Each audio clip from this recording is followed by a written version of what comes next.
following is a production of Dirty Mo Media.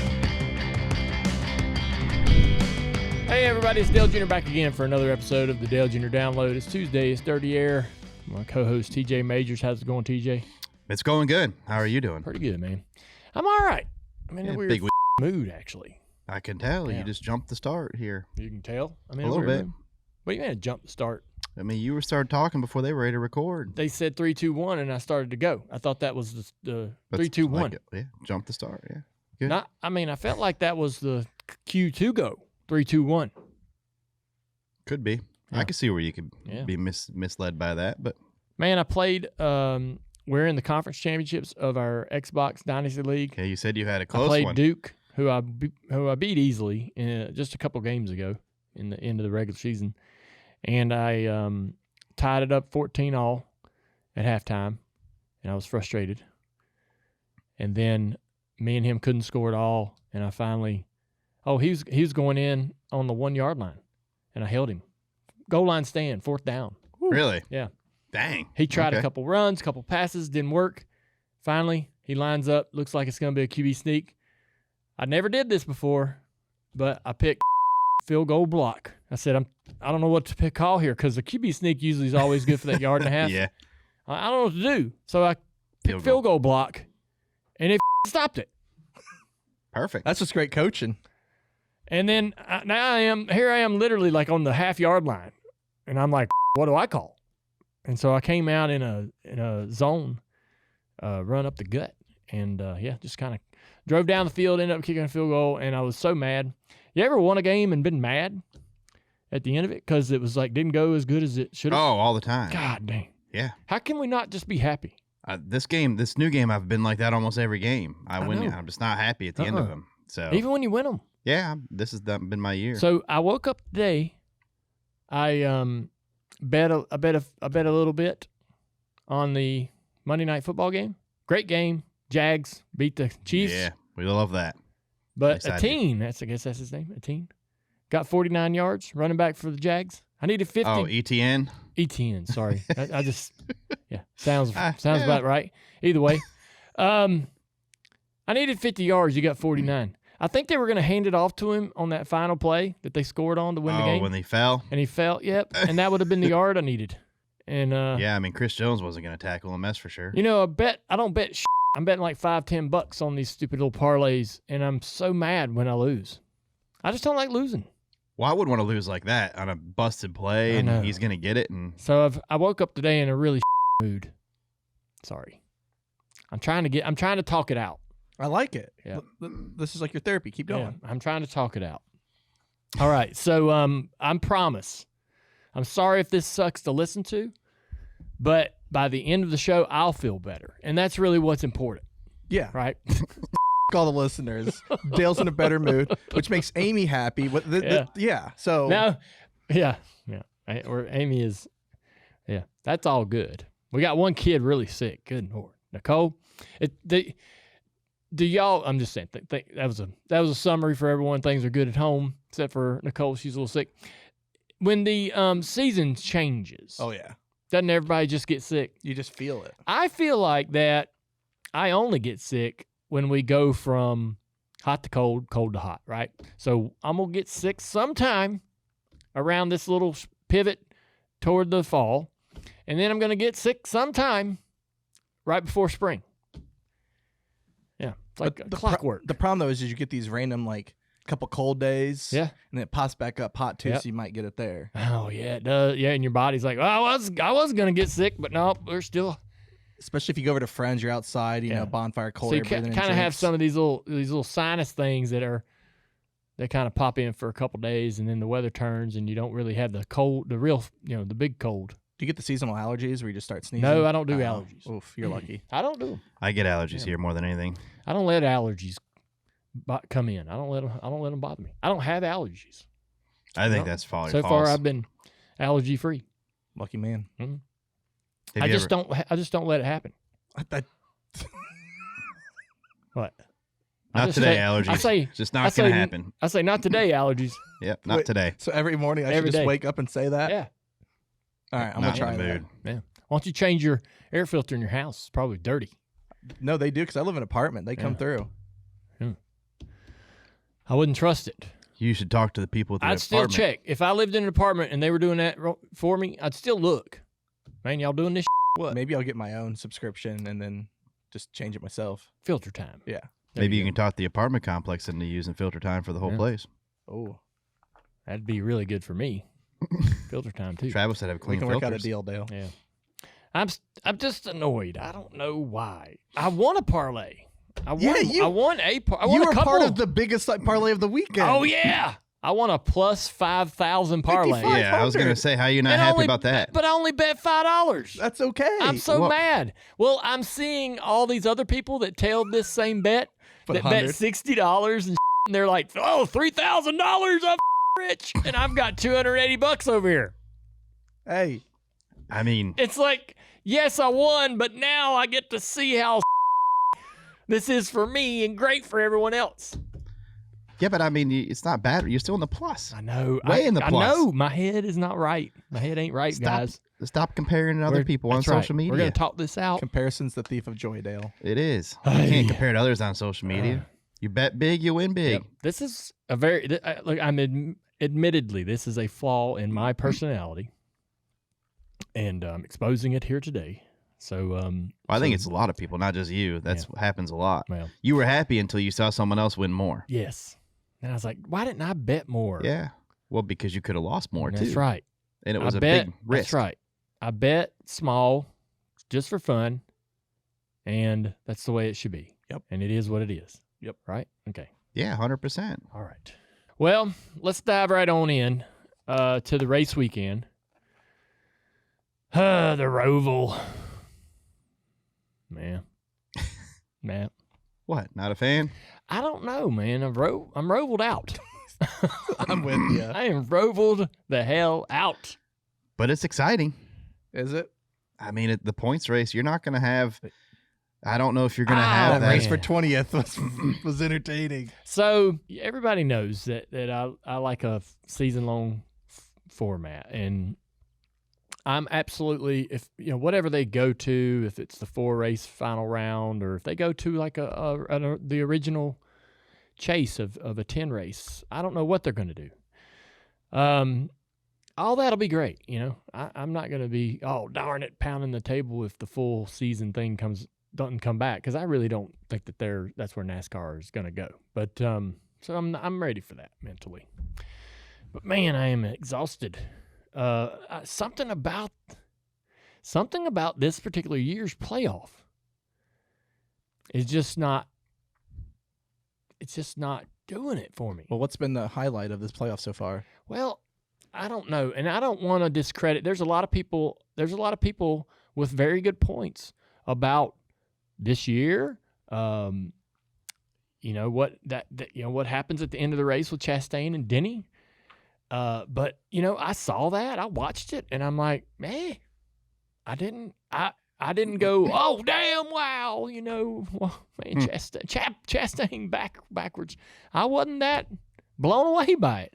I saw a guy making a 0 freaking % shot. It's like a full court heave that wasn't going in.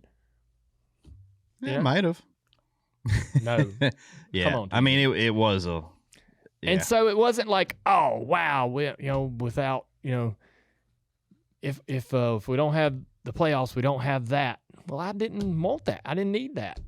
Did that really change anything? That didn't make me go, damn, I'm glad we got the playoffs so I could see that. Yeah.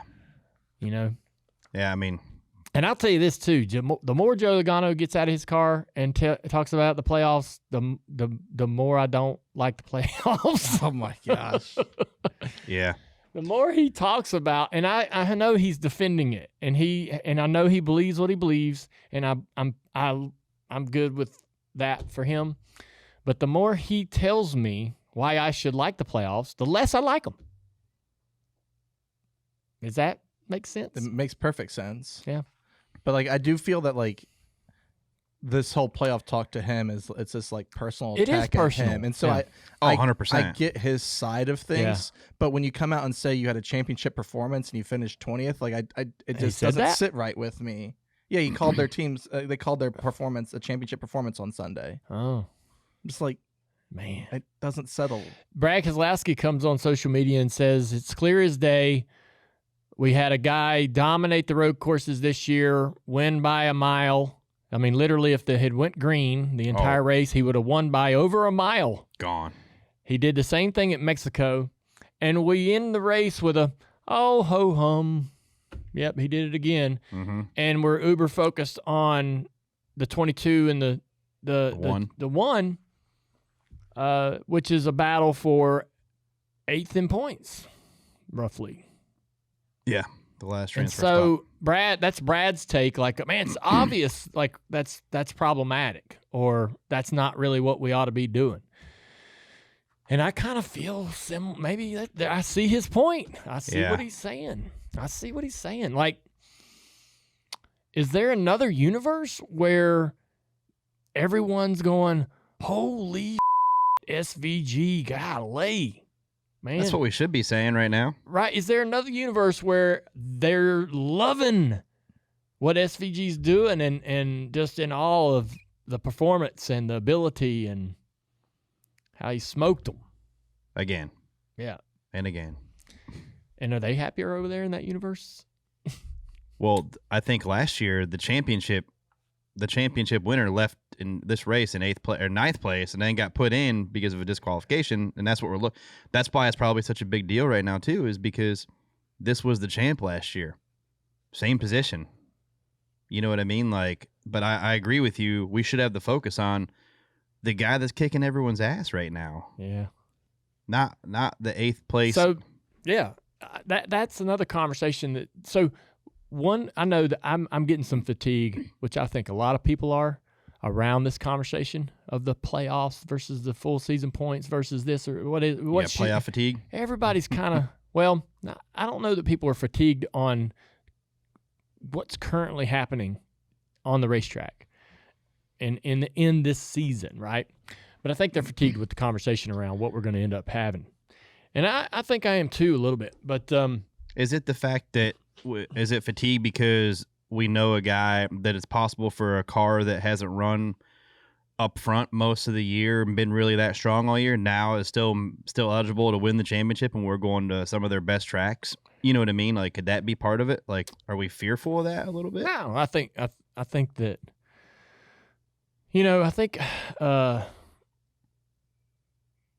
are we worried about that again? I mean, could it be?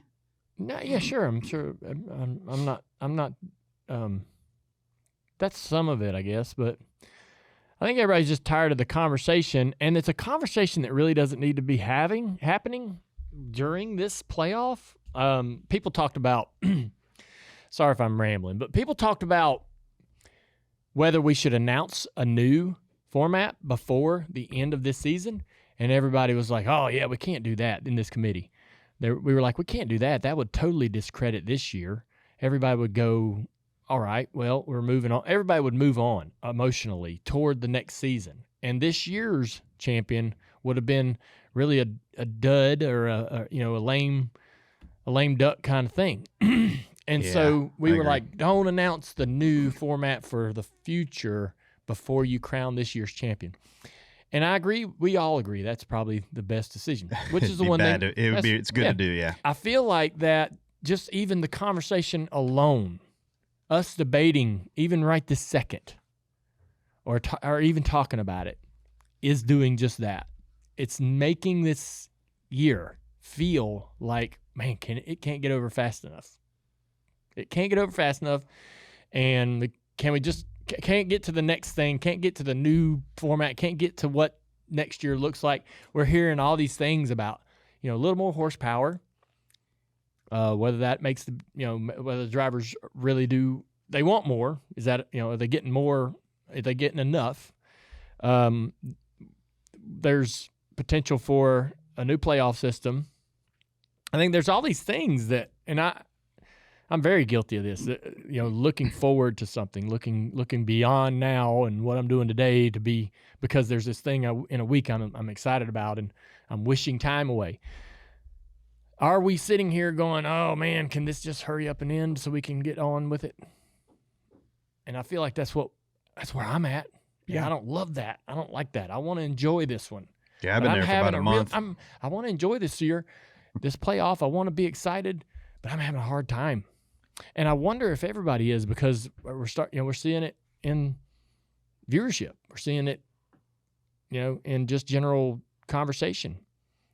The general discussion. But the playoff committee and this constant talk about it. Then why did we make that public? We all know that the change is coming. So what is it going to do anything? It's not going to make it. We already think this is like a lame duck year, anyways. Yeah. I mean, so come on, announce it. At least fans then have some excitement. Well, I don't want them to announce it because it's for lack of a better word, it's like disrespectful to whoever might win this year. Exactly, because they're going to go back and say, well, if it was the other format, this guy would have won. We're going to do that anyways. Oh, man. Yeah, but don't take away from it now. Do it later. I don't like that. Look, I do want to talk about the sport. I do want to talk about like hot button topics. I want to talk about this.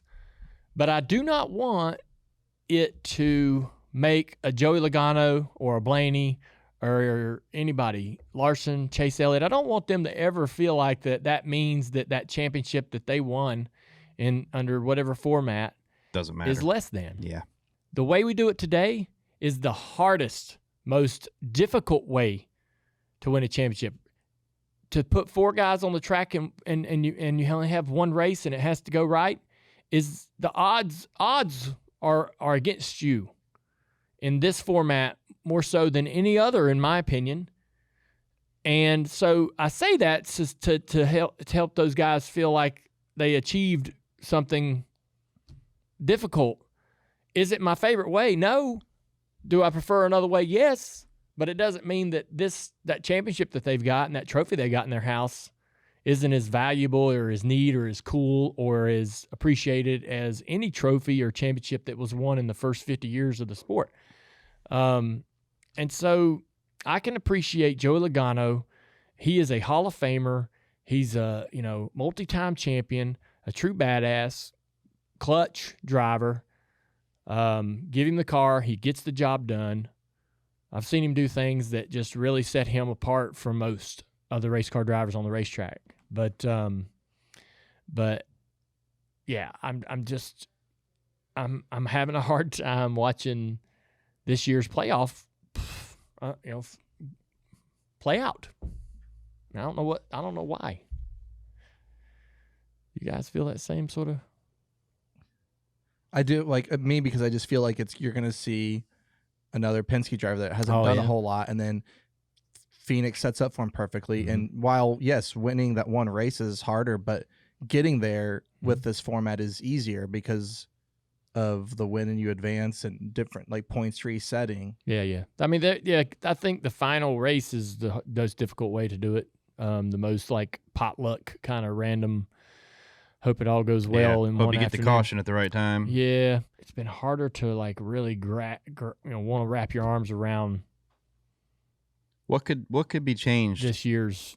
What could change like happenings. right now that would make you more interested? Like right now, what would you change? Like other than just a full points deal, like what would get your interest? Like I do like the tire, the fall off. There's a lot.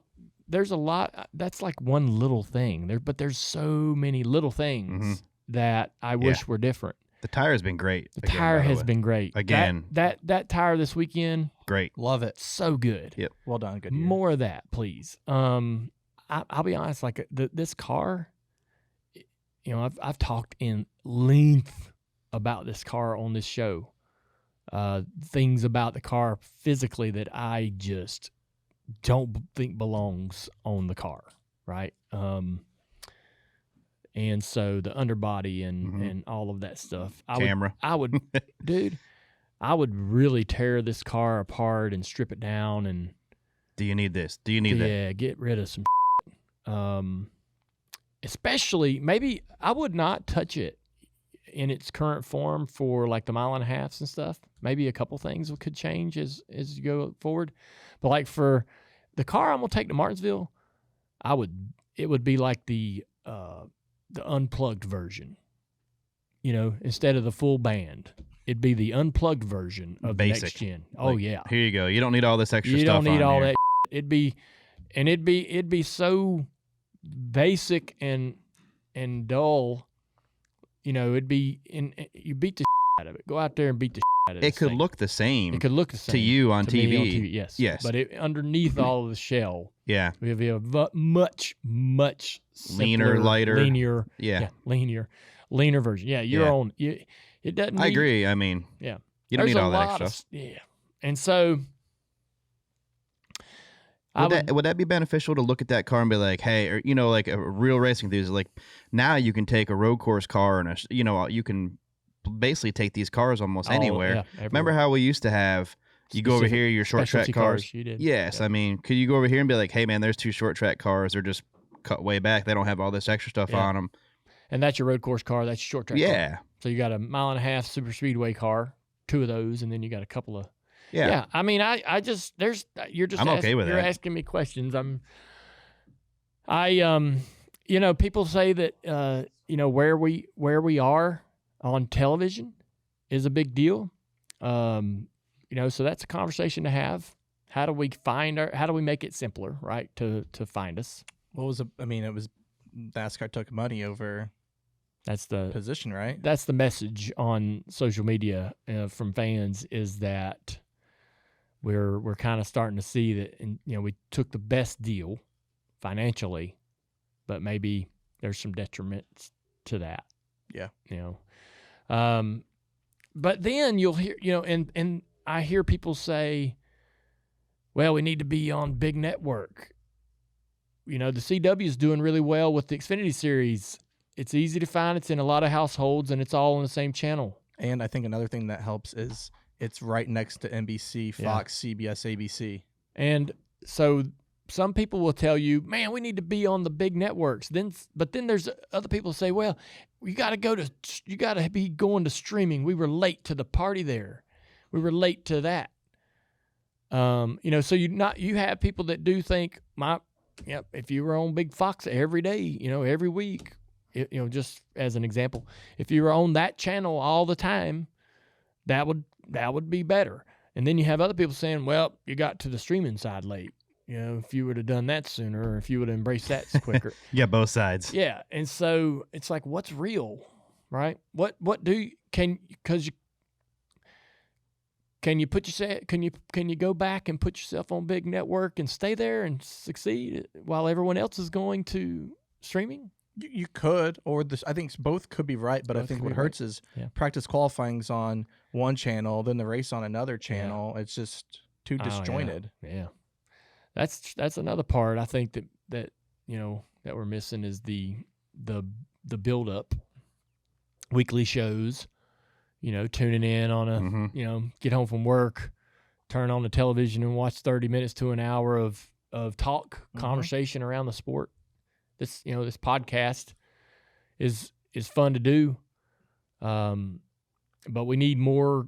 We need like that pillar show, like RPM Tonight. Yeah, that was we need that one show that's like the all catch all. And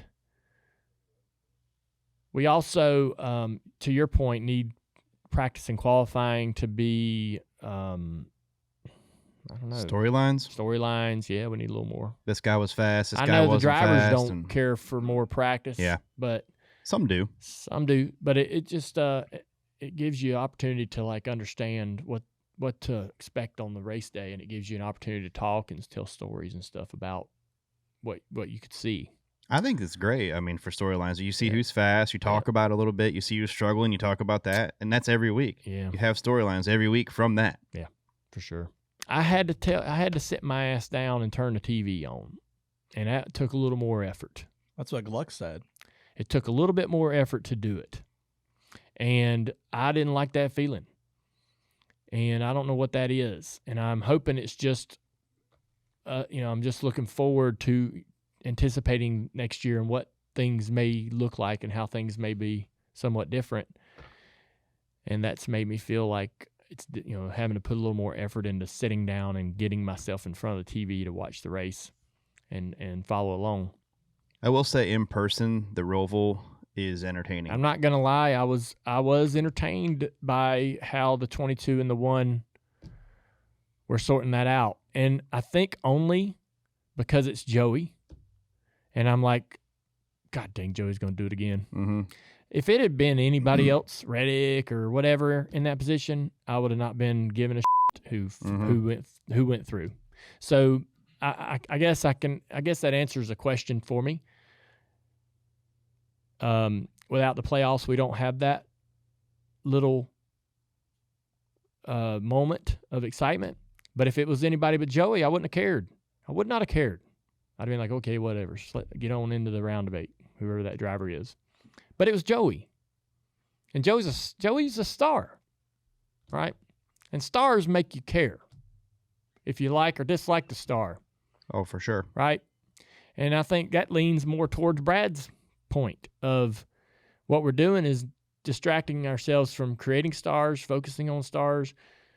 When you have a different format, you're looking forward toward the front of the field, talking about those people, and that develops the stars,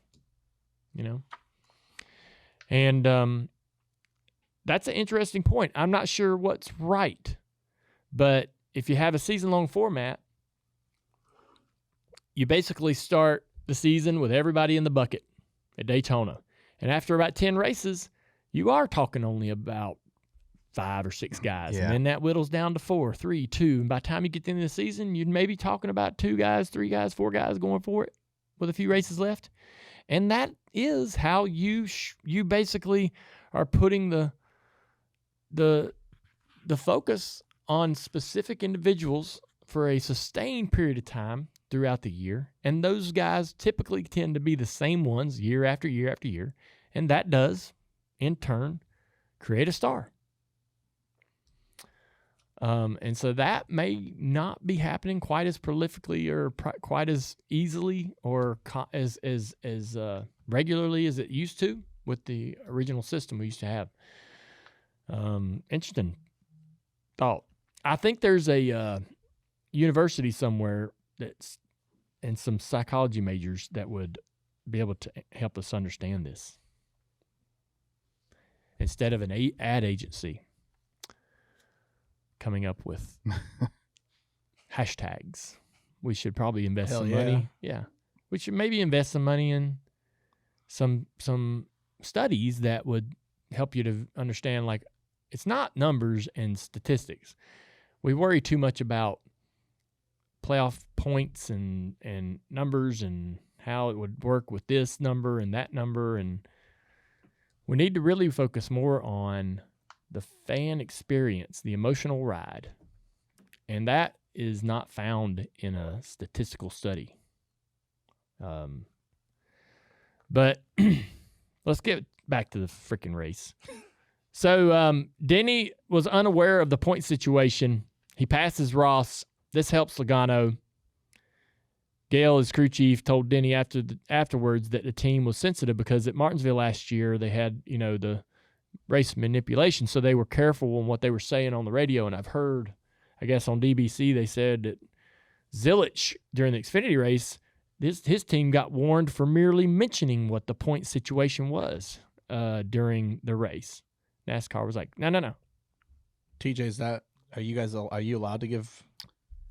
Never been said you can't exactly do that, but it's just somewhere you just don't let the others. I'm not saying it. I have zero problem with any spotter saying, here's a point situation.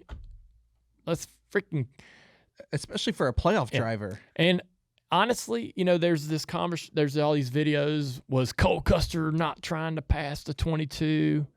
Was Bowman not trying to race the 1? Who cares? At this point, who cares? Whatever. I mean, I guess as long as it ain't like super egregious. When you have cars holding up a car or guys coming down pit road, like just blowing their whole race just to get off the track. Yeah. Or a guy spinning out on purpose, right? And some obvious, spin gate from back in the day. That was an obvious thing. They did the detective work, the CSI, got the radio calls and all that, and they added it up and said, yeah, that's and I think everybody would agree. This stuff here is just what happens. Like, Denny should be allowed to make the decision. He should. Give me the information. Let me choose. Yeah. Mm-hmm. Yeah, I agree with that. But you just don't mess with it because you don't want to get in trouble. So I don't anyway. Well, then you can't police it because there's conversations that happen during the week.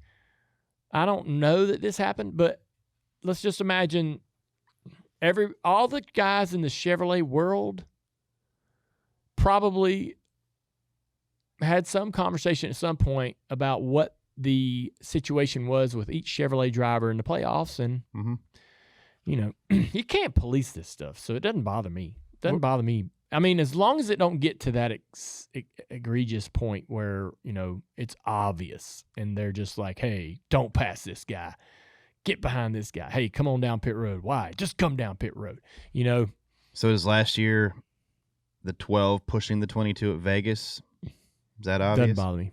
Yeah. Now, my question, and I agree with you, but hey, Harry Gant ran out of gas at Talladega. 1 lap to go. He was going to run out. Mm-hmm. For the last 5 laps at about, probably a second or two slower a lap, Rick Mast pushed Harry Gant around the track. Pushed him. At probably a decreased speed of maybe 10, 15, 20 mile an hour. And Harry wins the race. Nobody cared. Now, do you think, though, some people might say that's to prevent what happened at Martinsville, though, you have to police it the way they are now, because how do you judge that line and if someone went too far? It is a judgment. There's no line. There won't be a line in this situation. It's just got to, if it feels like it's, you know what I'm saying? If it feels awful, it's awful. Never heard that. Kind of like the definition of porn. You know it when you see it. Yeah. So, I mean, it's like, all right, was that too much? No, it didn't bother me. And honestly, this is one of those deals where I think people are going to have to just lay back and let whatever the person that's in charge of this, or it's probably a group conversation at NASCAR.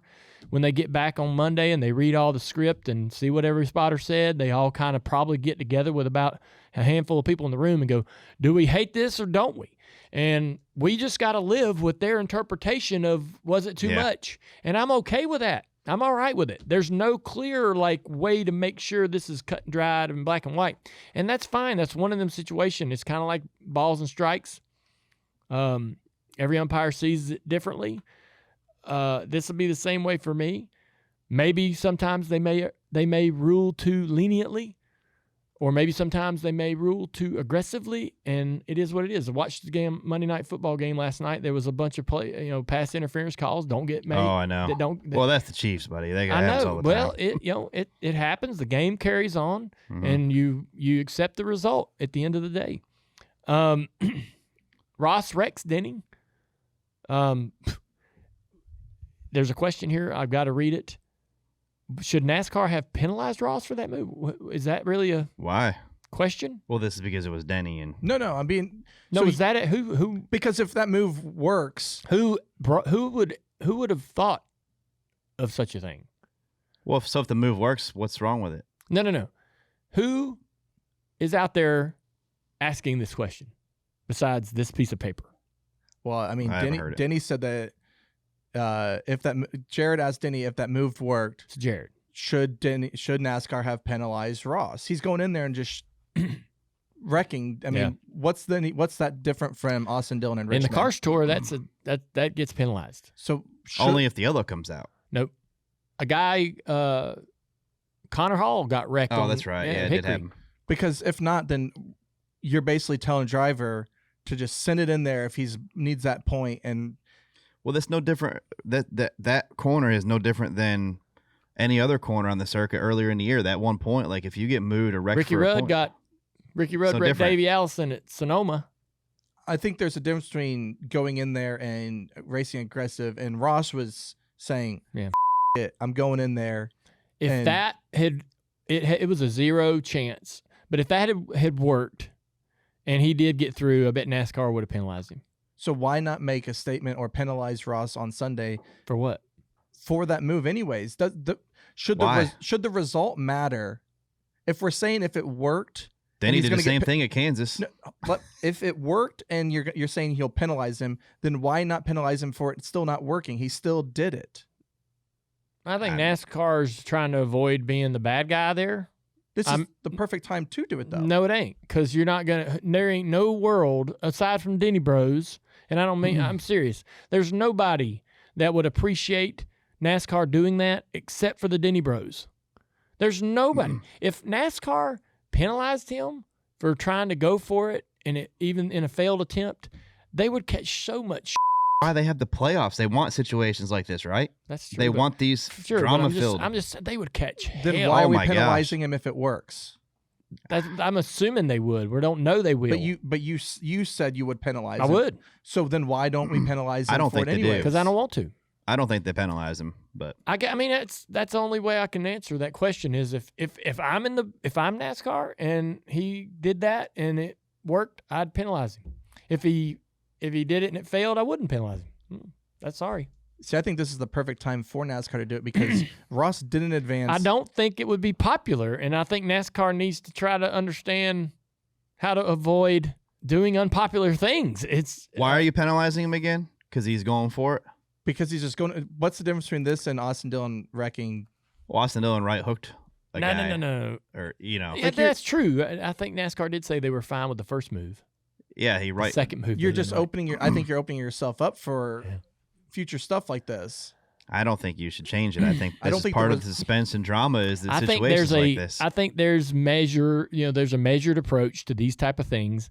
NASCAR won't really step in there unless it's truly over the line. And think of the Hell Melon. That's what I was thinking at about. Martinsville, right? Exciting, awesome. Once in a lifetime, kind of like, holy cow, I can't believe he did that. What kind of guts did it take to do it?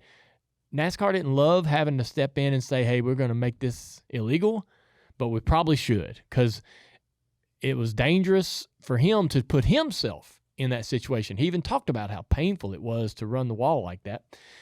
Do we need drivers like putting themselves in physical harm trying to do whatever it might take? There's some limitations. And I look at this the same way. Hey, it was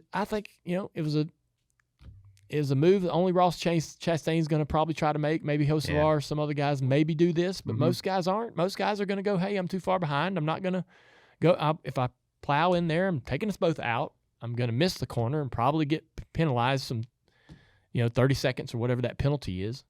So I'm not doing it. I don't think it's worth messing with. Yeah, a lot of guys, yeah. And so I guess if it had worked, then NASCAR would say, ooh, we don't need to encourage it. We believe that, 90% of our drivers wouldn't have tried this. If it fails, then we can look the other way. I don't think you mess with it. Yeah, I don't either. And I don't think you penalize them either. Yo, TJ, I see you've been walking around with a new phone. Where'd you get that new phone? Yeah, man, I love this phone. I recently joined the Consumer Cellular family, and they hooked me up, man.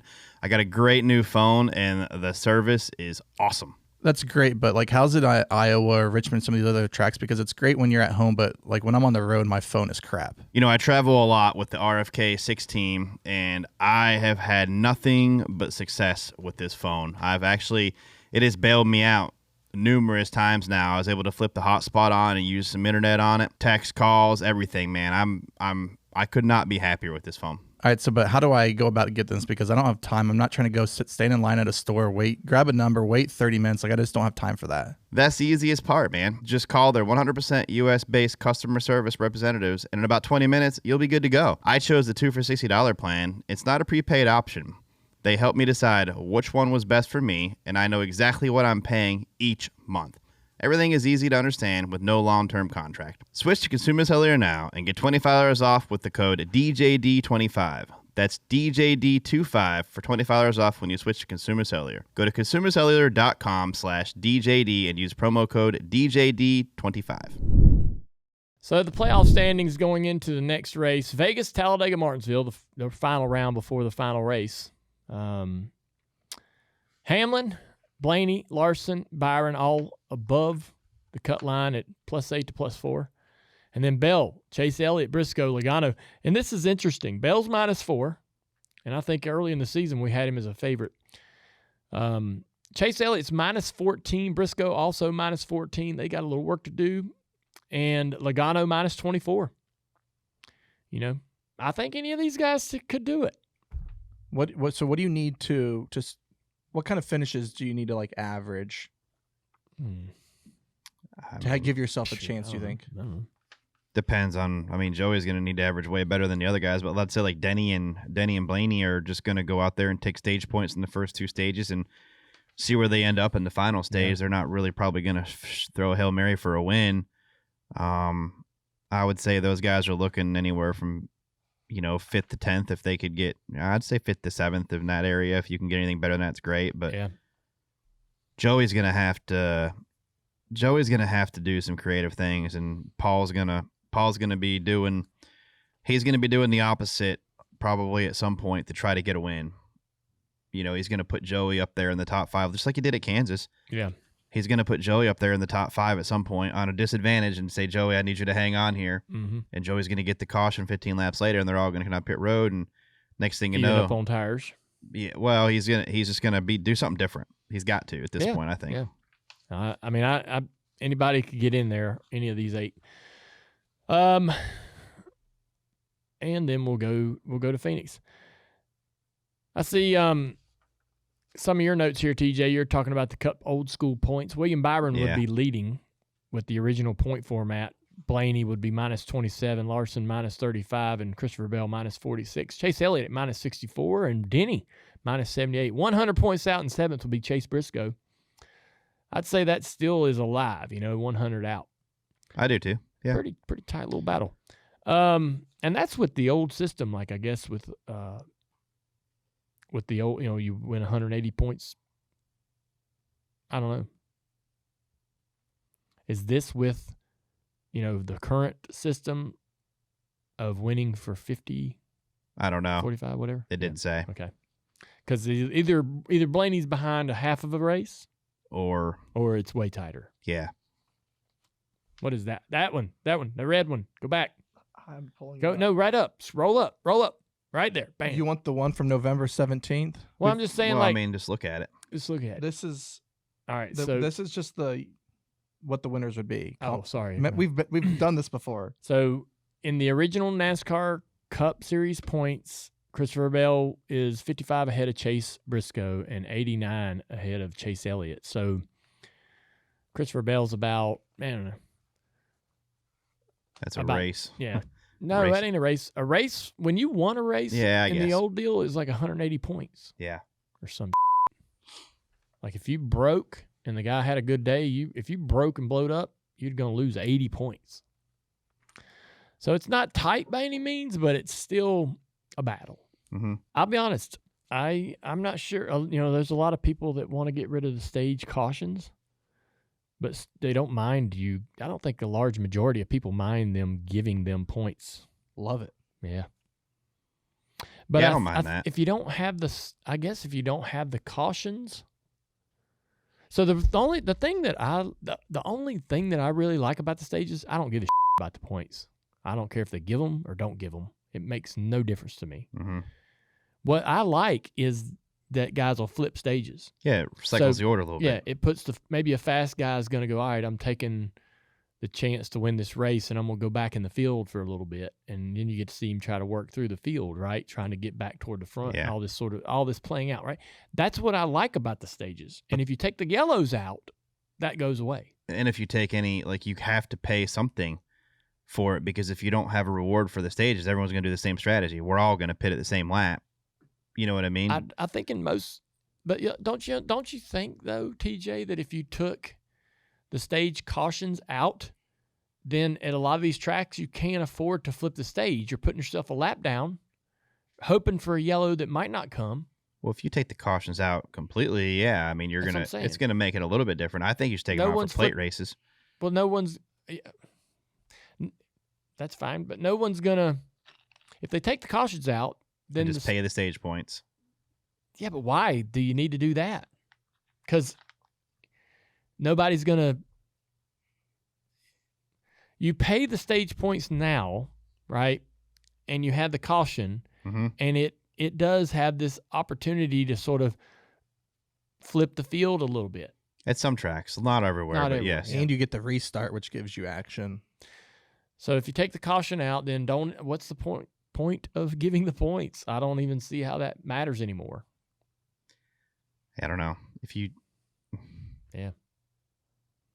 I mean, you can still give points, but it's like, yeah, okay. I guess. I mean, I have just more math for me to do as a fan. I think if you're doing stages, you got to do some points because that does cycle thing. It gives more incentive to try to do that and be off the wall a little bit, and it does cycle. No, but if you take the cautions away, just let it run out. And right, so people are saying, I don't like the cautions. I don't like the stages. And basically, taking the cautions out basically ends the stage era as we know it. Yep. You're just going to be given some points at certain points in the race, and it's similar to they used to have a halfway challenge, but it was cash. You're racing for some money. Yeah. But I don't know. I just don't know if you need the points. If you take the cautions out, do you really need to leave the points and have them points available? And would it make people race differently? Probably not, because they can't come. You can't flip a stage anymore. Knowing the caution's coming allows you the chance to do some things. If, say, you get a yellow, everybody's coming down pit road anyway. You know what I mean? Well, hopefully. Yeah, I mean, you're not going to stay out to win the stage points if there's for a yellow that's not yellow's not coming. Yeah, yeah. So I mean, it changes everything. The points really become obsolete. Yeah. Yeah, so I don't know what happens with that. That's one conversation that's not really happening is what if anything happens to stages, right? Yeah, I haven't heard anything about it. I don't mind the stages, honestly. Yeah. There's multiple strategies. There's a lot of people that don't like them. We're in the conversation around of where's our viewers went and what will bring them back. You think stages is up there? A lot of people don't like them. I don't know. The stages don't really bother me that bad. They don't bother me. Nothing is just outright awful. It's just a lot of little stuff. I'll tell you too, man. I think the lawsuit is wearing on some folks. I think a lot of fans are just frustrated, and then the reports are coming out, and you're like, can a reporter just put this in dummy terms for them? Well, that's easy. Just ask your AI. But yeah, it's just I think all fans want it to be done. There's somebody in the comments that is going to go, hey, tell me what this means, AI and whatever AI tool you're using, and I go read that, and it's like, okay. But do you think that possibly the lawsuit and it dragging on turns some people off? I would say yeah. Mm-hmm. Yeah. It's getting old, I guess. I mean, with that said, there was a group of owners wrote letters in not so much in NASCAR's defense, but I think NASCAR was hoping these would be in NASCAR's defense. And maybe NASCAR, I think there was an intent by NASCAR to get the team owners to sort of say we're kind of on their side, right, with this whole deal. But a lot of teams avoided that in the wording of their letters that they wrote. And they basically just said, hey, we want the charter system to stick around. It's very important. I now have this entity I can sell that I didn't have before. And so it opened up the door, I guess, for 2311 and Front Row to say, hey, these letters say everything that we've already said. That,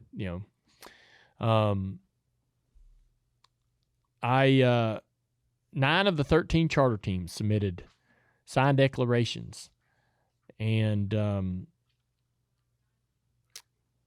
basically both sides argued that was positive for each one. NASCAR thought it was good for the teams to come out and say that the charter system is good, but no one, I don't believe, would step in and actually say, we're with NASCAR on this. Yeah. No. And I think NASCAR was kind of hoping that might be the end messaging, summary. The message basically says, like, can you guys please figure this out, because we don't want our business screwed up. Yeah, and I think there's real fear. So if I had to guess, I think there is some concern that this is actively, as we speak, been detrimental to the success of NASCAR. It's turned a bunch of people off. I think it's turning a bunch of people away. It is not done NASCAR, or it's not done either side any favors. It's kind of gotten it's gotten a little ugly and personal at times. It's not been a great look at certain times for both sides. And I'm on the board. I'm on the boat that absolutely wishes this would get settled soon. Yeah. It just everybody's tired of this, and I don't know what it would take to get both sides happy. I think everybody's got their heels dug in, and there's some pride and some ego involved, and I don't know. I just feel like there's also in the past 24 hours, there's been NASCAR has kind of came out and said that they are absolutely willing to settle, and that they would like for there to be a judge appointed to some sort of a judge that would help both sides come to some sort of agreement. Meet in the middle. Yeah. A mediator. I'm not sure, though. So apparently they've had, as recent as August, they've had conversations about settling, but the mediator has been someone that 2311 is very favorable of, and that's been their response to this. So NASCAR came out and said, we're open to a settlement. We'd like to have a judge-appointed mediator. 2311 responded saying, we also are open to a settlement, but we already have a mediator. We don't want a different one. And having a judge come in would need to have to relearn this entire case, would likely not result in an agreement. And so... Well, it doesn't sound like this is going to reach an agreement either. Yeah, this doesn't sound like it's going anywhere. And I'm wondering, too, if NASCAR didn't just remind was this really nothing more than NASCAR going, by the way, we do want a settlement, if that, not that we think one's going to happen, but we just want people to know that we're not against the settlement. I think that's a big thing, is public perception. Public perception. For sure. Yeah. And so, it's just a reminder, I think, more than anything, of, by the way, we're not over here. We will settle under the right terms, right? We're totally down with that. Not even expecting it to happen, but just so that the public knows. Mm-hmm. And that maybe that could be what this is. We're going to have a chance to know more here in a couple days, but I thought that was pretty interesting. Initially, right out of the gate, my hopes got up that it could be a good move in the right direction. Like, oh man, maybe finally we can get this over with. But then you see 2311's response, and it doesn't sound like that they can even agree on how to come to terms with a conversation to settle. Right? Yeah. Not only can we not agree on the lawsuit and a settlement, we can't agree on how to have that conversation. But you can't, I kind of agree with NASCAR. You want to have someone that's in the middle completely, right? If you're having a mediator, you're supposed to be in the middle, not one-sided. Well, that's NASCAR saying that the mediator is not in the middle, though. Well, where's the response from 2311? If they say they already have a mediator, that tells me that, could that not, if it does favor them already, that's not really a mediator to me. Well, how do we know, though, that the mediator's favoring one side versus the other? I mean, I don't... Pull up the response, please. I think you do, but... They had previous settlement conversations in August with former chief legal officer of the NBA, serving as the appointed mediator. And the NBA, that's definitely not going to be one side there a little bit. And so, and this is from 2311, I believe, despite the best efforts of that mediator, they were unable to resolve the matter. And they met continuously numerous times. It appears that if they continue any mediation efforts, 2311 wants that NBA appointed mediator to stay on. It feels a lot like what a work stoppage or something like that would be like, for like Major League Baseball or a strike. This feels like it's doing the detrimental things that something like that does to a sport. This feels like it's doing the same thing. Does that make sense? Yeah. I mean, I know what you mean. Just a cloud that needs to go away. Yeah. As unfun as that is to talk about, it's definitely what's happening in the sport today. The NASCAR playoffs are here, and so is your chance to bring the intensity home. Celebrate every pass, pit stop, and photo finish with a collectible car from Lionel Racing, the official diecast of NASCAR. Built for fans who live for the chase, Lionel Racing diecasts are the ultimate trophy. Each car is precision crafted, featuring authentic paint schemes and hand-applied decals. Plus, each 1/24 scale diecast is part of a limited edition run, making every piece a must-have for true collectors. Whether you're riding with Team Larson, backing Team Hamlin, or watching to see if Logano can win it all again, Lionel Racing has the diecast that reps your favorite playoff driver. Now through the end of September, get free U.S. shipping when you purchase the Cup Series diecast of a NASCAR playoff driver. Just go to LionelRacing.com and use the promo code PLAYOFFS. That's promo code PLAYOFFS at LionelRacing.com. All right, so joining us today on the call-in is race winner SVG coming out of the Roval. Another big win in what's been an incredible season for you this far. But I honestly want to talk more about the performance on the ovals over the last couple of weeks, or the last couple of oval trips, man. Things seem to be really starting to come together. I know that's got you excited, especially going into Vegas. Talk about how the past couple of weeks, what's been the difference maker for you to be able to get the car more comfortable and you to understand what you need. Yeah, well, hey, guys. Yeah, it's been an awesome few weeks turning it around, getting better, and we had a pretty rough playoff run for whatever reason, and then, yeah, got to New Hampshire, and I don't know, it just started clicking again and had some speed, and we were running inside the top 10, which is awesome, and before we spun out, and then Kansas just seemed to keep building on it, and, yeah, confidence was there, and had some good battling, and coming back through the field was a lot of fun, had some good racing, and just, yeah, amazing to be competitive and to be confident to move around, and yeah, and then the Roval obviously capped off a pretty good 3 weeks for us. Yeah, for sure. I don't know when everybody expected you to start to figure out the ovals, but I thought, if you're given the time, that you would eventually, have some moments where we'd start to see the progress. Is this a situation of where you almost wish the season would continue, or are you ready for for the end and an opportunity to sort of hit the reset button and get ready for 2026? Yeah, I guess it's a long, grueling year. Like, you see all the team guys. It's obviously good this week. Everyone's pretty upbeat still, but it's a long year for these teams, so they're ready for a holiday. But for us drivers, I love it. I race every week if I could, but yeah, I think it's just been good to get some momentum, and yeah, I feel like I'm really still learning a lot every week. So a break will be good, but I could keep going too. It's a lot of fun. What do you do with the break that allows you the opportunity to sort of, be able to continue to seamlessly improve and get to where you want to go going into next year? What will you do this offseason?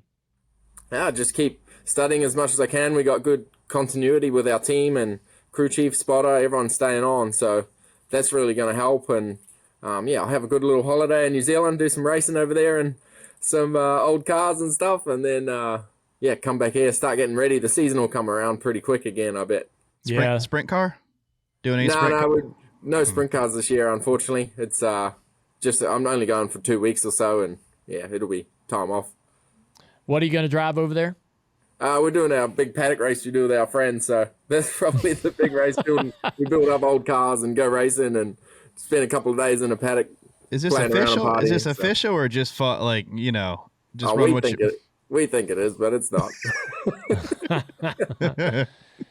So I know you've been on iRacing a lot, and Yep. I'm a big fan of iRacing, and kind of wonder how much you might attribute your growth and progress to racing online, even at home. Yeah, so I do quite a lot. I've always done it for years, and race with some friends on there, and I kind of stopped for a while, and but I find it really good. I find the team sims are really good, but you don't get to race anyone. Getting to race on iRacing, and you can race Joe racing in his underwear on the other side of the country, and he'll be smoking you or whatever. Like it's crazy. The talent that's on iRacing, but the battling is awesome, and I find it's a really good tool, iRacing, and I try and do it once a week or something on a night, and it's pretty fun. Yeah, the round coming up, we have Vegas and then Martinsville and Talladega. Yeah. What is your I guess of those three tracks, which the one you're looking forward to the most? I don't know. It's a pretty big contrast of tracks, isn't it? Oh yeah. Yeah, probably the 1.5 miles are the ones I'm still not the most comfortable with. So hopefully we keep building on Kansas at Vegas this week and keep learning there. But I enjoy the super speedways, but I haven't got a good result there yet. So hopefully I go good at Talladega and get a finish.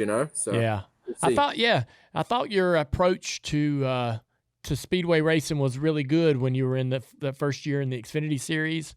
You weren't a guy that you just kind of sit there and let everybody make moves, and you just kind of took ownership of what you had and took what came easy, and you'd end up with a relatively good result. Yep.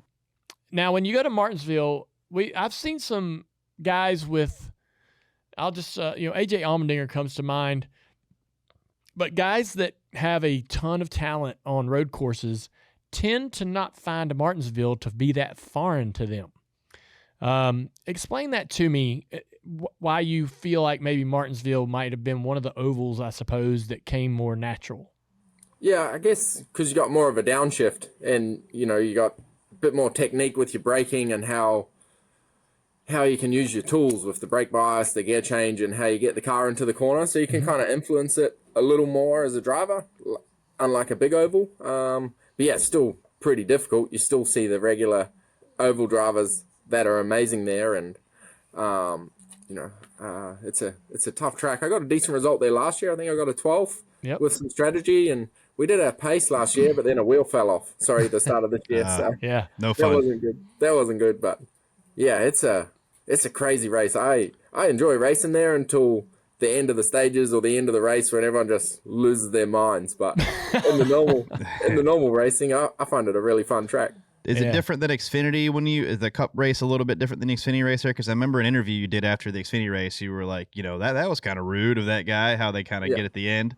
Oh man, I didn't even need brakes in that last green white checker in Xfinity. That was one of my first oval, short track oval here last year, and just the disrespect people had for their equipment was pretty eye opening. It's crazy. That's a good way to put it. I mean, that's a very good way to put it. Yeah. Yeah. But it's fun. I feel like the Cup guys race with a lot more respect, and there's a bit of toing and froing with the tire wear and stuff now. So yeah, I think it's a bit better racing there. Yeah, talk about that. I know that the V8 supercar stuff, there's definitely degradation, and if you don't take care of the tire, you can suffer on drive and all those things on the long run. You got to be pretty smart, but you still drove the out of those things from what it looked like on television. The tire that we've been able to sort of develop and bring along this year, particularly this past weekend, tons of fall off, tons of wear. You had to be really careful.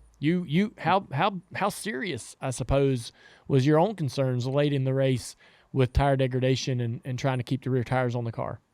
Yeah, it's funny, you're driving and we'd start a stint doing a 128, and you could do a 26 if you wanted, but you'd be in the 30s pretty quick. So I don't think everybody could do that.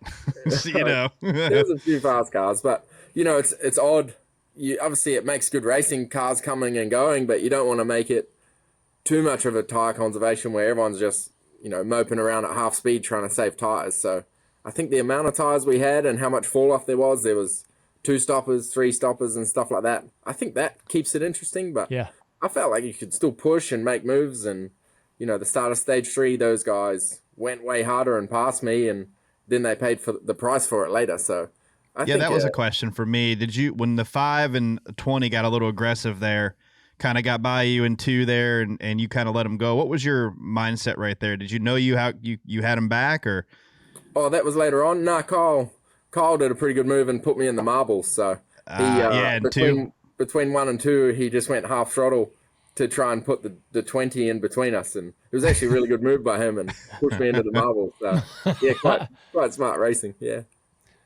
Does I guess now that you're, how physical would the racing be in New Zealand and Australia comparable? So I know when you came over here, you were kind of taken aback by how ridiculous things could get at some of the end of these races, particularly like your first COTA experience in turn 1 on the late restart, things like that.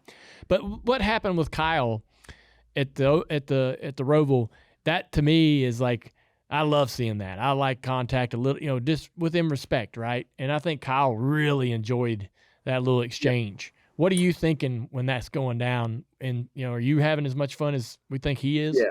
Oh, I loved it. And I started it by giving a little tap at 7 by accident, and he just swerved right down onto me. And then it was on, and I passed him, and he kept bumping me wide. And I'm all for that. I brought it on by starting it accidentally, but then it got rough. And then once I caught him later, I passed him. But yeah, like some of the other stuff you see going on in the field, like the Hocevar thing or Daniel even at the last corner, you'd get crucified for that at home. But really, I like it here because you kind of, with Kyle and I, it sorts itself out, and it's respectful afterwards, and you had a hard race, and it's between you guys. There's nothing, he wasn't going to grandstand me, or I wasn't going to do the same to him, but you race hard and fair because it's for a race win. So yeah, I really enjoy the style of racing here, and there's obviously a line that can be crossed sometimes, but I feel like everyone I've been against has raced me hard but fair.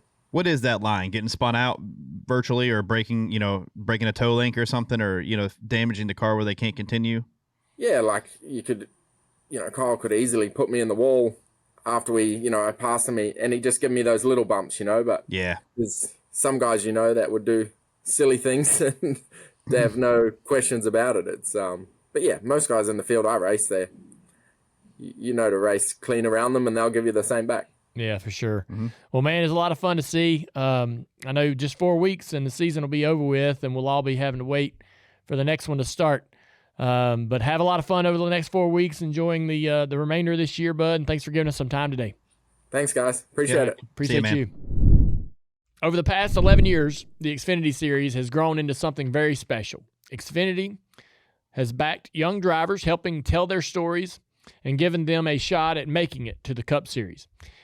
And they've brought you, the fan, along for the ride through amazing content, giveaways, and access you just don't get anywhere else. Now, the series name might be changing, but Xfinity, they're not going anywhere.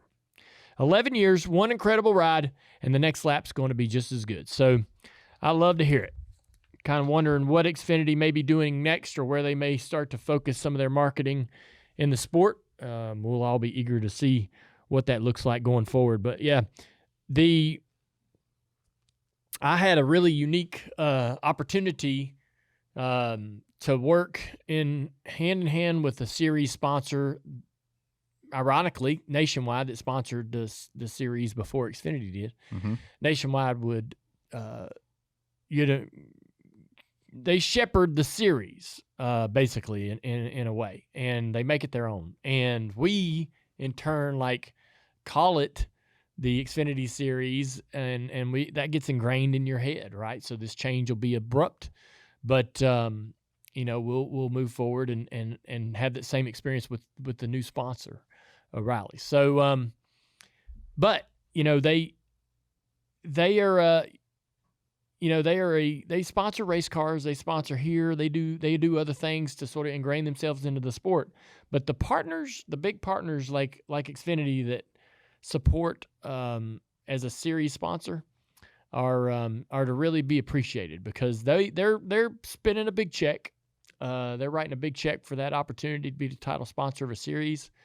And as a series owner, knowing what that does and what good that does for the series, I can really appreciate Xfinity. And all of our past sponsors that have been title sponsors for the Cup Series, Xfinity, the trucks, you got to have them, you know. And it was concerning, I think, when we went to Cup and they started, you know, we went away from that one big model to like all these different ones. You have like 4 or 5 different partners doing it. It's a little nervous about that, but anyhow, very thankful for Xfinity and what they've done for the series that we race in. And, yeah, it'll be just like it was with Busch, Nationwide, and now Xfinity. It'll be tough getting used to a new sound and a new way of saying it or describing the series. But you love to have partners like this that are long term. Yeah, they did a good job. A lot of great people over at Xfinity too. We've gotten to know over the years. Yeah. But let's get to some of the questions from Xfinity X Jr. The most common one I saw was people wanted to know, how did your race go at Tri-County this past weekend? We had really good speed in practice and like really good speed. I'd never raced there before, and it's got really good asphalt, a lot of grip. So I don't typically like to go to those racetracks, or I like the old wore out slow tracks. But I was like, all right, we're going to go do this. And man, I thought we were really good.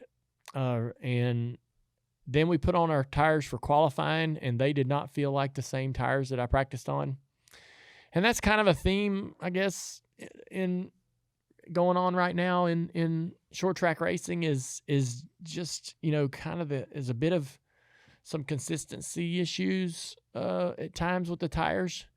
But, you know, I've drove race cars all my life, and no 2 sets of tires ever acted exactly the same. You know, even back in the day when we were racing Cup full time, gosh, every set you put on changed the balance of the car some way, somehow. But when the race began, I was really loose. We were so good in practice, and when the race started, we were way too loose. And this tire, the way this tire works, it doesn't really wear out, but it gets hot. It gets mad. That right rear got pissed off after about 10 laps, and then I was kind of limited to only being able to do what I could do. And I moved forward. We started 24th or something like that, and we got up around 15th or so.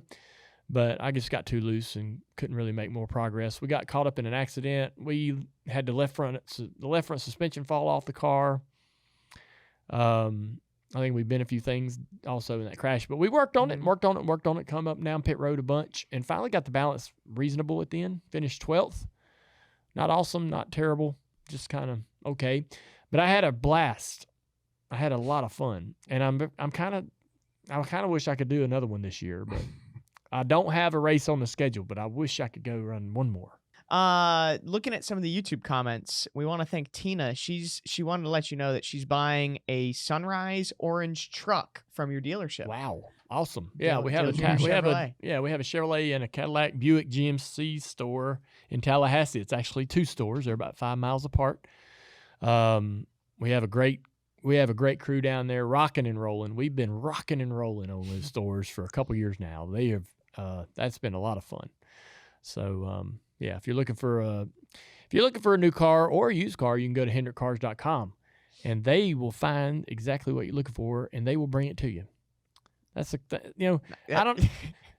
People probably think, you know, what's the big deal?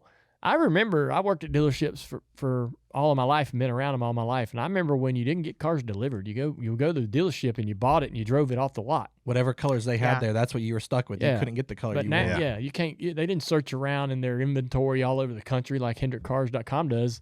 And we got so this new truck I bought.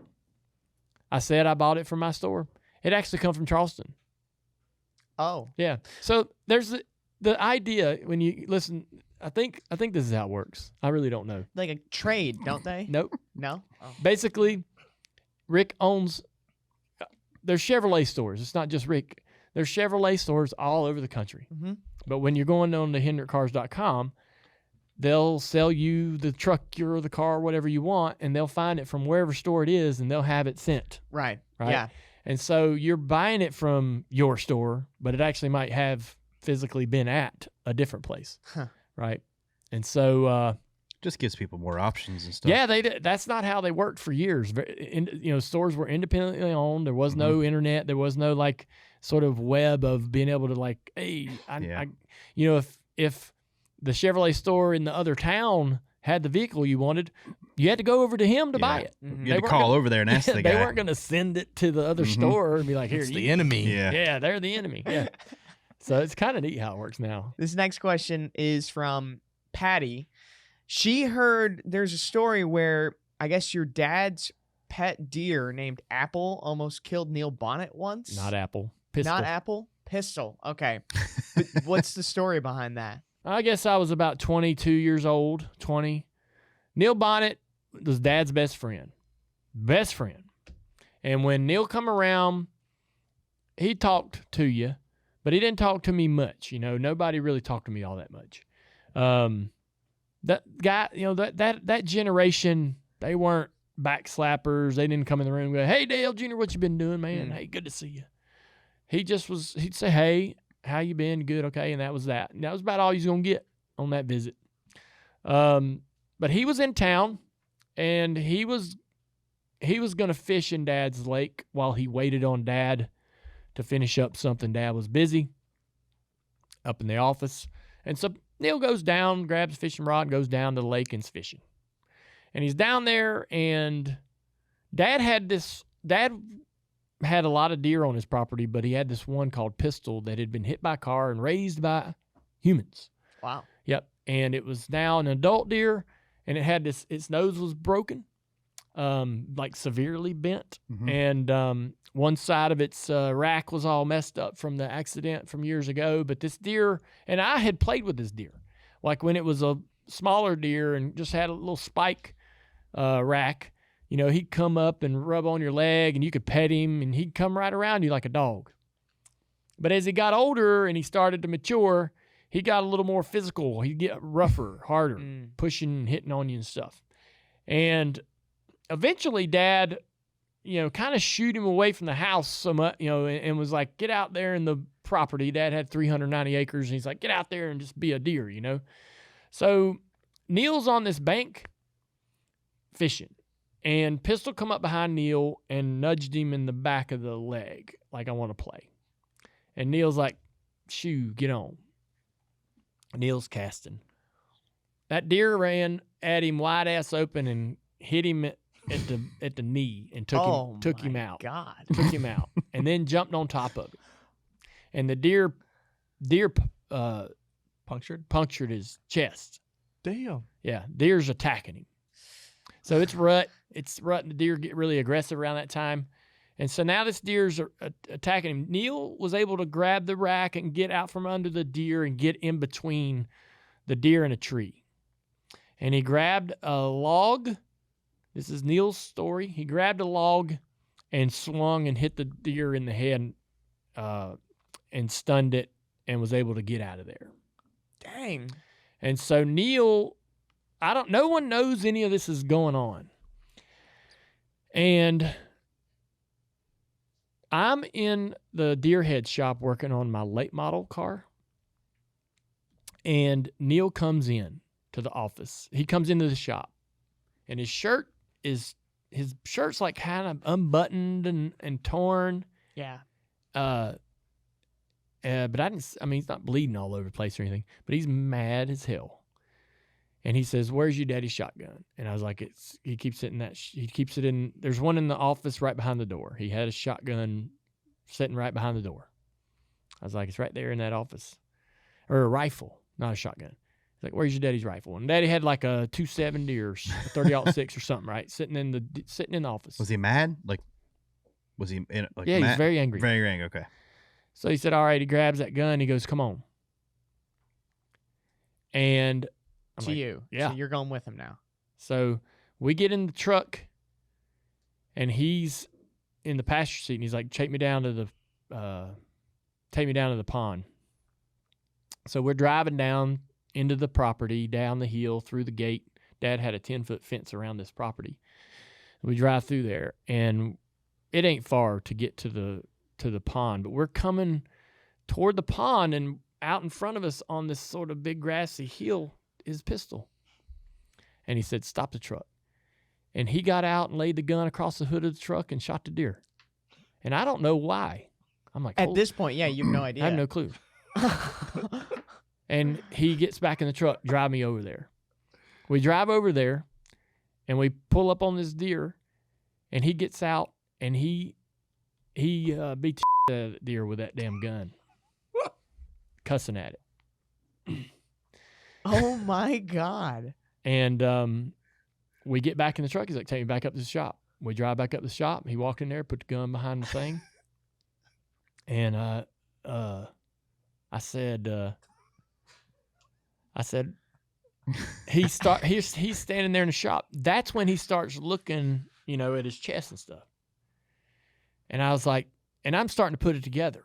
I'm like, what happened? He goes, man, that deer attacked the shit out of me. I was fishing on the bank, and he jumped on top of me, and he poked holes in him. And I was like, golly. And I'd never, ever seen Neil Bonnett mad at anything. Right. Never. Right. And he didn't call Dad and go, hey man, I'm going to go take care of this deer. He just did it.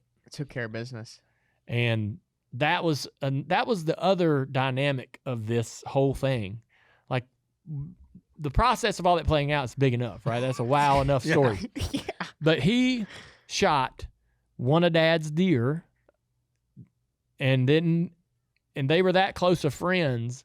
So later on, like 2 hours later, Dad comes in, and I got to watch Dad learn what happened. And I got to watch Dad not say to Neil Bonnett shooting his deer without saying, hey, I'm going to Wow. go. Right? And so that Neil and Dad were so equal. I'd always looked at Dad as like bigger, better, stronger, tougher, more man, more common sense than anyone in the world. He was just the man's man. No one was better than him, and no one was more of a badass than my dad. But there was Neil Bonnett standing equal to him going, he pissed me off, so I went and shot it. And that only option you have, Dale Earnhardt, is to thank me or not say anything at all, right? And Dad's like, well, all right, I guess that's what happened. I guess that's what happened. And so, That's that. That's that. That is wild. Yeah, it was. I feel like I've told that story. I've never 1,000 heard that times. story The before. chat saying they've never heard the story either. Man. Yeah. Why was the deer named Pistol? I don't know really for sure. But he was, when we got him, Foreshadowing. he was relatively young and not a threat at all. No, not a threat whatsoever. Right. Now he matured. It's 3 or 4 years. He's a buck with Right. one side's a really big rack, and he had gotten too aggressive. Like at that point, I knew not to mess with him because he didn't know how painful the rack was because when we had taught him to push, and we taught him to like wrestle and play, and he was a deer without a rack at one point. Right, You so you you could could play do and that type wrestle of with him, stuff. and he had, and in his mind, he's still animalistic in his mind. Yeah. He don't know. He he's don't not know. a pet. He's not He's still wild. Yeah, he's still wild in there. And so as he got to grow in this rack, I was like, now this is not comfortable anymore, and he could hurt me, and I'm gonna be careful, and I don't want to be around him anymore. It was cool to see him, and it was cool to be able to get that close to a deer that was the mature, but you didn't want to play with him anymore physically. And yeah, I guess he wanted to play, and Neil didn't want to play, and then he got mad. I don't know, and then Neil got mad. Yeah, and that ended that. Yeah. And Pistol died by rifle. Yeah, done. that was something. That certainly is Yeah. something. Oh my gosh. Yeah. The chat's like, wow, what a great story that was. So Well, I don't know where we go from here. Well, I just want to say, Neil, Dad, and Dad and Neil were so close, Right. Man, yeah. And Neil Bonnett, man, I hate that I didn't know him better, and I hate that I hate we can't talk about that today. You know what I mean? I'd love to be able to sit down with Neil right now and have him tell you that story. Dude, for him to go and do that, Yeah. tells you a lot about him already. Yes. Well, some people won't like it, but hey, that's what happened. That's what happened. Yeah. Here's a follow-up actually from remember the question a few weeks ago? Did y'all see? I want to bring this. Reminds me of something I saw on the internet. NASCAR man put up a quote that Tim Richmond had. If you go to NASCAR man, I found it on Dale Earnhardt. Yeah, NASCAR man, not Tim Richmond. Tim Richmond. Yeah, right? What does he say? What does Tim Richmond say? I can remember when he used to drive over at 2, 3 in the morning, spinning tires, doing donuts in the driveway, shooting off that shotgun. Tim Richmond on Dale Earnhardt. Isn't that crazy? It's wild. Yeah, they were all like that. You know, why would he do that? Why? Why not? Why not? Just at 2, 3 in the morning. Just to go mess with Tim. That's crazy. It's a different time. Tim lived on the lake, and you know they'd be raising some hell. I mean, I can't even. You can't imagine doing that today. No, right? You'd get arrested. Yeah, You'd right. find even if you were doing, trying to mess with your buddy. Dale Jr. drives over to Jeff Gordon's house. Not gonna happen. Yeah. Right. I mean, it was just a different time then, but you have similar stories, maybe not that wild, but it kind of somewhat happened this weekend, something similar to that was really like, okay, this is what's going on. We were at Tri-County for the race, the late model race, and I had a meet and greet with 20 people from Sundrop, and so my camper's right up against this fence, the property line. So we're sitting there having a conversation with 20 people from Sundrop, and literally the neighbor right next to us, like 30, 40 feet away, is shooting a gun. Oh my God. You're shooting a target. Imagine. I just hear a gun going off, and I'm like, yeah. I mean, we're in up in the mountains. Sure. Yeah. It's Saturday. Why not? Great day to. What the hell? Yeah, great day to sight that thing in. why not? And I'm standing there, and I'm like, so where are you guys this from? Isn't that strange to me, but maybe some of y'all are uncomfortable. I don't know. Wife's like, honey, don't you think you should wait on another day when there's not people there? Nope, I do it every Saturday. Yeah. I'm doing it. And I'm thinking some of the people in this group I'm doing this meet and greet with are like, I really want to move back. I like to put my little distance between me and that noise. How long did it go on for? 10 minutes. Oh my God. Just to, shoot a few rounds, reload. Yep. Check your aim. Take a minute. Yeah. We had a buddy shoot a TV with a shotgun one time. Why? Remember that? Who did that? Topher. Oh, yeah. Christopher. Yeah. Yeah. We used to blow stuff up with dynamite for fun. When I went, what? Yeah. We did. You gotta unpack this. TJ used to work with a certain race car driver. Wow, what the hell? Go ahead. You I don't started mind. this, TJ. Sterling Marlin used to give TJ dynamite. What? Yes. Little tiny sticks. Oh yeah, no, But it's just little tiny. There sticks used to of be this dynamite. little outbuilding or this on my property, blew and that we thing blew up. that thing all to hell. Yes. We took that dynamite and stuck it in there. We're We'd like, throw it in the pond, just we can- watch it blow water in the air. Yeah. Did you ever have a potato gun? Yeah. Yeah, nothing. Oh, It's those were- nothing like dynamite. Well, yes, That's I know, child's but play. we used to go to Dynamite. the grocery store and buy every watermelon they had and come back and blow them all up. Oh yeah, watermelons. We blew them all up in your yard. Your yard was covered with watermelon one time. Yeah. You open TJ up, man. He just goes and goes. What else? What else can you tell us, CJ? About your nothing. rambunctious Well, I mean, days? like he's got. I mean that there. Everyone knows the flower stories and things yeah, like that. yeah. But yeah, Yeah. Yeah. Who's your dynamite guy? Yeah, Sterling Marlin. What? Sterling. firecrackers. That's what he called. They were just Yeah. big giant firecrackers, but Oh, they would do some damage.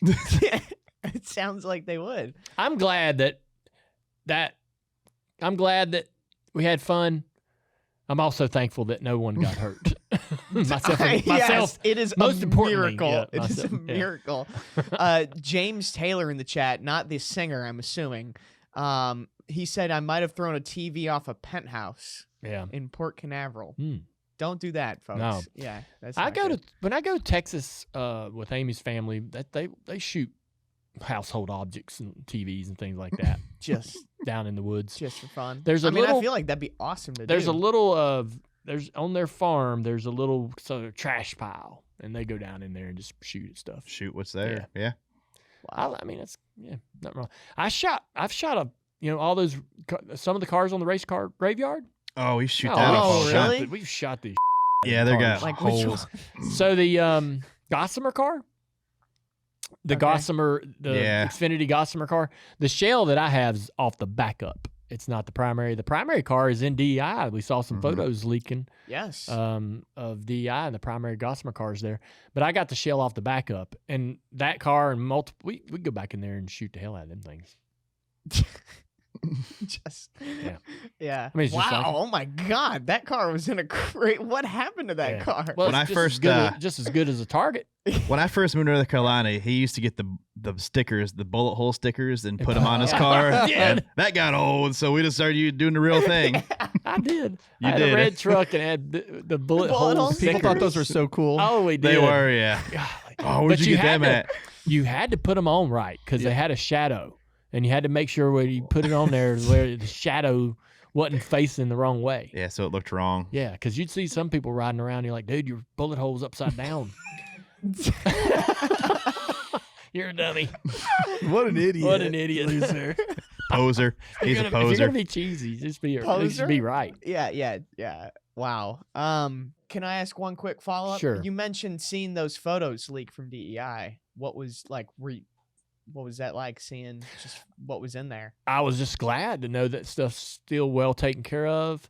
It actually made me feel good that some of my cars are still there, like in the front. Like when you go and you look and you're looking back there, that they still celebrate all of the history. Mhm. I didn't know. I haven't talked to anybody on that side in so long. I haven't talked to Teresa in so long that I don't know really where they are emotionally about the relationship or the lack of a relationship. And so I was happy to see that some of my cars are still in there. Gives me some hope that there's a chance of reconciliation somewhere down the Sure. road, even though, Maybe, yeah. Yeah. even though it's unlikely. I just We'll just shoot the fake one instead. So the real one comes. the backup. Yeah. Well, that's cool. I did see those photos, and it was neat to see what was inside. Yeah, I've never been For so sure. Yeah. Just a lot of curiosity. But thanks to Xfinity for this Ask Junior. It went off the rails, but it was a fun one. Well, it's still got 3 minutes. You want another? No. I do have a follow up then. Okay. Oh Just my to God. follow Another up on- follow up for the follow up. No. So, remember when you were like, I can't remember the maddest I've ever been at a teammate. This was a Yes. few weeks ago. Oh, good. Someone, Oh, you and Mark Martin. in someone 2011. found. Oh, I was mad at Martin. Yeah, Mark Martin. You fenced him off of Off two at Michigan. Yeah, and then Yes. you gave an interview that someone said was funny as hell. I was so mad. Yeah, I remember that. What happened exactly? No, like this happened with Mark, and also another year in the Bud car it happened with Matt, and it was almost identical. Michigan turn 2, probably a late restart. We're all, I'm trying to, run 8th or something. I've been running, 7th or 8th all day long, and you're busting your ass trying to like just get that finish. You've been running there all day, and in your mind you're like, well, at least I want that. I've been there all day, and you get run into the wall by your teammate off of 2, and you finish 12th or 14th. Yeah. And you're like, come on, man. And I remember that. I was I was mad so- too. You race all day and then that happens. You're like, Yeah. really? Yeah. Yeah. I yelled at Brickhouse okay, for that. the spotter. Yeah, I did Yeah. yell at him that time. Did And you- it was unusual because Mark typically, wasn't that Yeah. kind of guy, and Yeah. I don't know that he meant to do it, but I've been that guy too on the inside when you're like, I need to throttle up, and there's Mhm. a car out there, and I need to throttle up, and you can't get in the gas because you're gonna hit them, but you're at some point you're just like, I'm coming up, I'm just This is gonna. it. Yeah, it's Yeah. like the give and take is over. Yeah. Did you end up talking to Mark about that? You said it was not a normal No, it's not something that- run in. No, it's not something I think we have to discuss or. We might have had a 5-minute conversation Right, about it that's what afterwards. I I mean. saw Matt, Yeah. I talked to Matt, and you have a conversation, and they're like, "Man, I'm sorry it happened, man, but we're going. We're just going. We're all going. I had to go." Yeah. So I did the same thing to Denny off of 4 at Michigan. Michigan, for some reason, is very the prolific place. with this type of move. And we were I finished 4th or something like that. And but coming up off of turn 4, I just gassed it and made Denny have to lift. And if I didn't do that, he would have side drafted me down the straightaway, and cars would have went by. I'd have lost a few spots. So I had to do it. I had to, and that's probably the way Matt and Mark were. And we finished the race, and we get out, and Denny and me are bumper to bumper on pit road, getting out of our cars. And he's like, "Dude, what the hell?" And I was like, "I had to do it, man. You would have. I couldn't be side drafted by you down the straightaway. I had to go. You would have cost me a spot or two." And I said, "I did it because I kind of thought you would have done it to me." And he was like, "What? You don't know me that well." Well, apparently I knew him well enough because he did it 2 weeks ago. I know. He learned it from Dale. I remember saying that. I was like, Travis, he's not smiling at all. I remember, like, you'd have done it. And he goes, I mean, he was so taken aback. He would have done it. 100%. You don't know me that well then, I guess. I was like, I don't know. He tore up enough of your Xfinity cars. He'd have done it. Didn't he? Yeah, he tore up some of your Xfinity cars. Okay. He'd have done it. I forgot about that. Well, shout out to Elite Precision on Twitter for bringing that up. Yeah. That's a good one. All right, in racing and in life, speed isn't optional, it's expected. And as an Xfinity Series team owner, I rely on things that perform under pressure, and that's why we like Xfinity Wi-Fi. Fast, dependable internet, one price, locked in, 5 years, no contracts, no slowdowns, and no nonsense. Xfinity, they're a proud premier partner of NASCAR. Thank y'all for joining us today. It's a lot of fun. Best part of the show. I say it every time, but it truly is. Thank y'all. Hey, everybody, you want the latest Dale Jr. download apparel? Visit shop.dirtymomedia.com. We're always adding new stuff all the time, especially like when we say something silly on this show. We'll put it on a t-shirt. Again, check it out at shop.dirtymomedia.com. All right, it's time for some Dirty Mo Dough. And today we don't have Tampa Tim's, who's taken yet another vacation. Zero dedication to the job.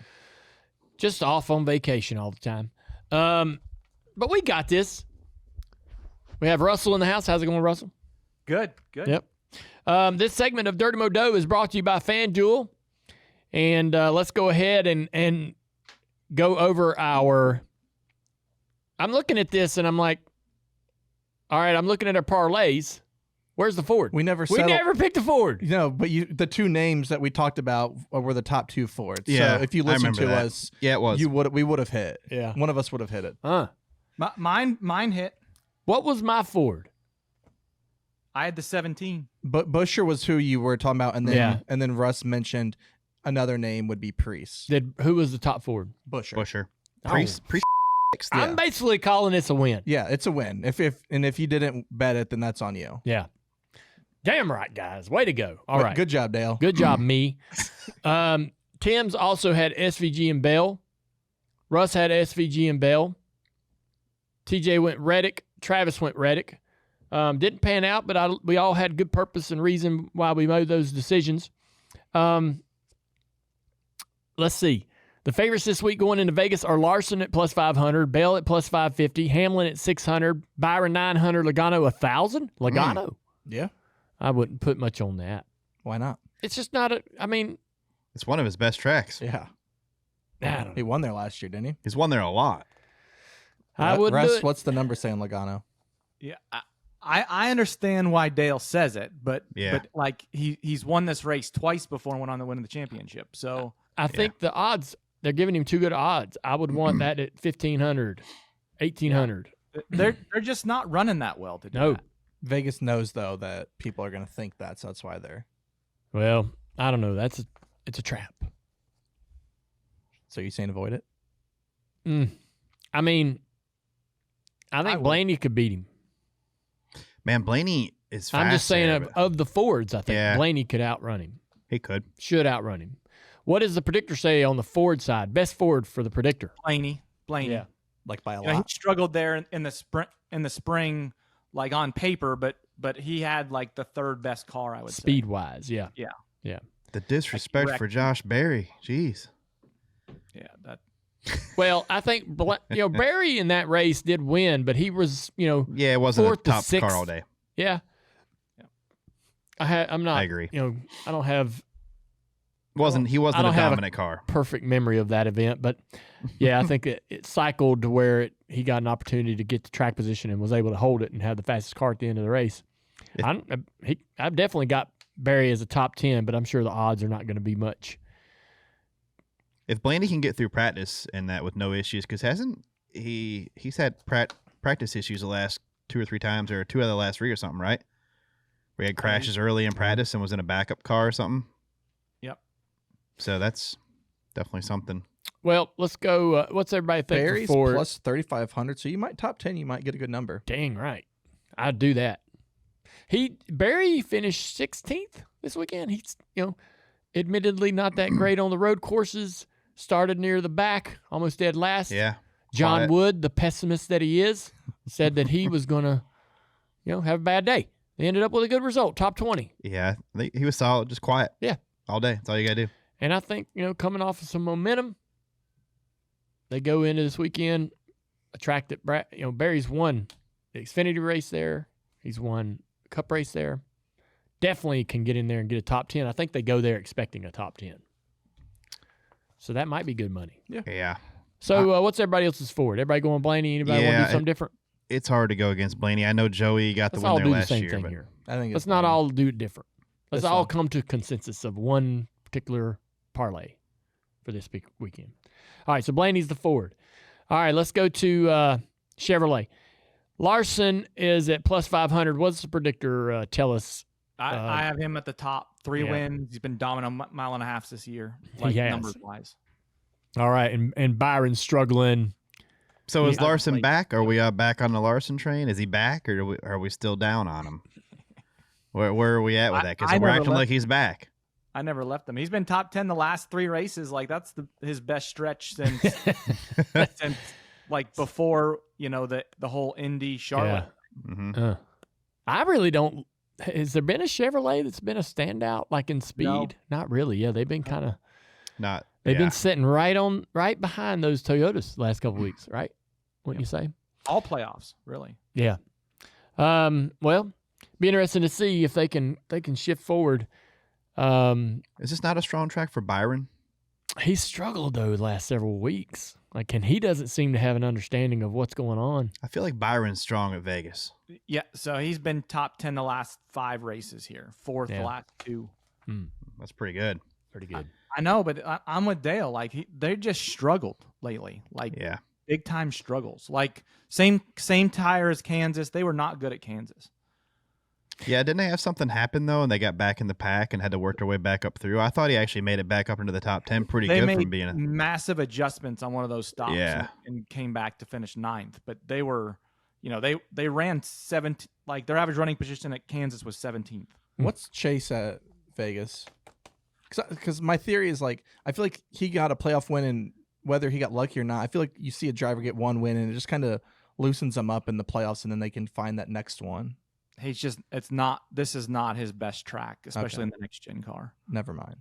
But it's the same tire as Kansas, and he just won at Kansas. I don't, It's hard to go against Larson. If Larson can have a clean day, I think he's the favorite in my opinion.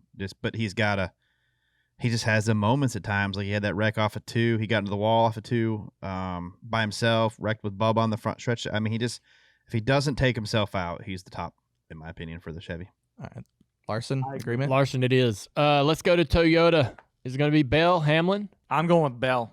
I like it. He's been top. He finished 2nd in the last 2 playoff races here. Should have won this race last year. Led 155 laps. Feels like it's time for him to do something, right? He always kind of shows up, and he's on the best streak of late too. Mm-hmm. What about the 19? Chase has won here before, and now he's in a much, I feel like he's in a competitive car this week too. So you don't feel like he could surprise some people? Because I do. I think the 19's been faster. I just had something kind of derail their races, but I feel like it's been fast. Chase is pretty good there too. Yeah, and he has the most top 5s on mile and a half tracks this year too of all drivers. So, but he wasn't. It was early for them this year. He was 17th there in the spring. Yeah, like they didn't get going till later. I feel like he got a lot better at stuff. So I mean, I wouldn't be afraid to take Briscoe, but let's go with Bell for this particular week. And so that's your parlay for this weekend. Bell, Larson, Blaney, a couple featured matchups we'll go through real quickly, guys. Kyle Larson, William Byron. I think we all agree Larson. Yep. Christopher Bell, Logano. I'm definitely going Bell there. And Briscoe, Chase Elliott. That's a tough one, but maybe Briscoe edges out Chase Elliott. The two Chases. I think he can. And then Blaney and Hamlin. I don't know. That's also very difficult. I think. I don't feel like Denny's been great here. Yeah. He's okay. I go with Denny. He was great at Kansas. Yeah. I'm All not right. going Denny. We'll go with Denny Hamlin. And that'll be the Dirty Mo Doe segment brought to you by FanDuel, the premier gaming destination in the United States. Thank you, Russell. All right, it's time for the white flag. We're going to wrap this show up. The teardown was live on YouTube and Twitter following the race. If you hadn't already, go over to Dirty Mo Media's YouTube page, hit the subscribe button, turn on notifications. You won't miss anything. Also live on Twitter. Oh, sorry, I missed that. I forgot to put Live that. on Twitter. The teardown, always fun to catch up with those guys. Man, Jordan Bianchi, he's got his heels dug in. Yeah. He does. Got everybody spun out. Oh, yeah. Yeah. And Actions Detrimental dropped on Monday. Once again, Denny found himself in the center of the drama, as he does every week.